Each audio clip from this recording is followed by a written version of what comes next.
La séquence d'aujourd'hui porte sur la notion, n'est-ce pas, des problèmes conduisant aux inéquations. Comme vous le savez, la séquence précédente, nous avons parlé, n'est-ce pas, des exemples de résolution d'une inéquation liant deux fractions rationnelles dans R.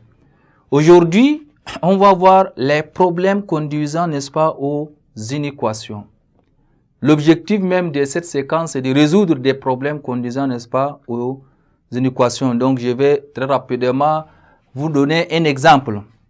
Cette figure-ci, aux quatre coins d'une feuille carrée de côté, le côté partout, on a 10 cm. On découpe quatre petits carrés des mêmes dimensions, hein, les quatre petits carrés des mêmes dimensions, en repliant, n'est-ce pas, les bords suivant le pointier. Donc, voilà, vous avez la figure. On obtient une boîte. Ça veut dire que quand, en repliant, n'est-ce pas, le bord suivant, on va trouver ce qu'on appelle une boîte. Déterminer la dimension des quatre petits carrés là. Déterminer la dimension des quatre petits carrés qu'il faut découper pour obtenir, n'est-ce pas, une boîte dont le volume soit supérieur ou égal, le volume supérieur ou égal à combien? Égal à 48, 48 cm3. On vous demande, n'est-ce pas, des centimètres cubes, de déterminer, n'est-ce pas, les dimensions. Alors, on va d'abord choisir l'inconnu. Comme on a dit, la résolution, le problème conduisant aux inéquations nécessite d'abord à choisir l'inconnu. On va choisir l'inconnu. Donc, choisissons pour inconnu x à la longueur en centimètres des côtés des quatre petits carrés. Donc, on va choisir soit x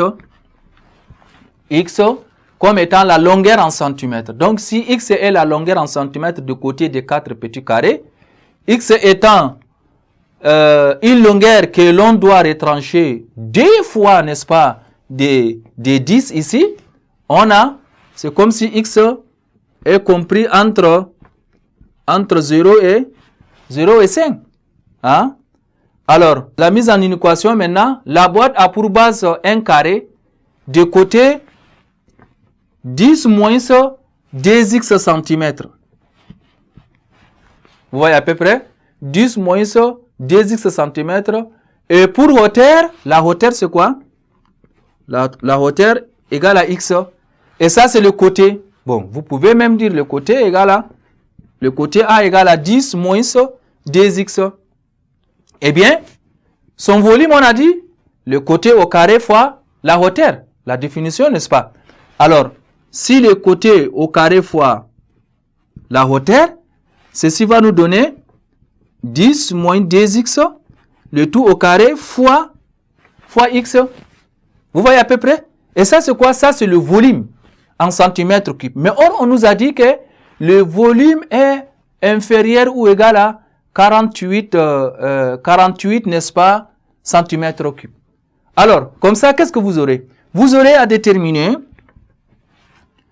notre inéquation sous cette forme-là, tout au carré fois x est inférieur ou égal à 48.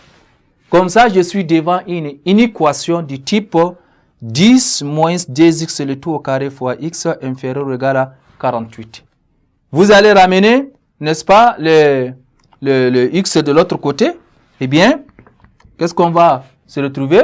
On se retrouve avec 10 moins 2x, le tout au carré fois x, moins les 48, inférieur ou égal à quoi? Inférieur ou égal à 0.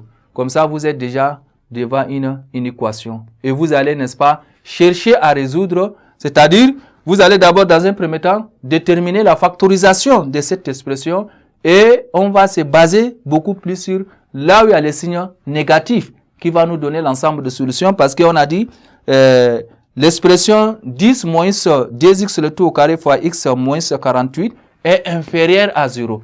Donc, après avoir factorisé cette expression-là, vous allez, n'est-ce pas, se baser beaucoup plus sur là où il y a les signes négatifs dans votre tableau de signes. Et comme ça, ça va vous donner l'ensemble, n'est-ce pas, des solutions de cette inéquation. Donc, en réalité, l'ensemble de solutions de cette inéquation-là n'est rien autre que, après avoir déterminé, vous allez chercher sur, disons, l'intervalle de moins infini.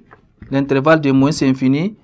Si vous prenez tout ça comme l'ensemble de solutions comme ici, après avoir déterminé les, comment on appelle ça, les réels, si on suppose que cette expression s'annule en deux valeurs, je vais prendre ça comme A, alors union quoi? Union de B jusqu'à plus infini. Pourquoi? Parce que ici on a dit c'est inférieur, mais comme ici entre A et B c'est supérieur, alors nous allons se baser beaucoup plus sur l'ensemble de solutions, là où il y a le signe négatif, de moins infini à A, union, n'est-ce pas, de B à plus infini. Supposez que les A et les B qui annulent, n'est-ce pas, notre expression 10 moins 2x carré fois x moins, n'est-ce pas, 48. Voilà, chers élèves, ainsi prend fin cette séquence et à la prochaine séquence.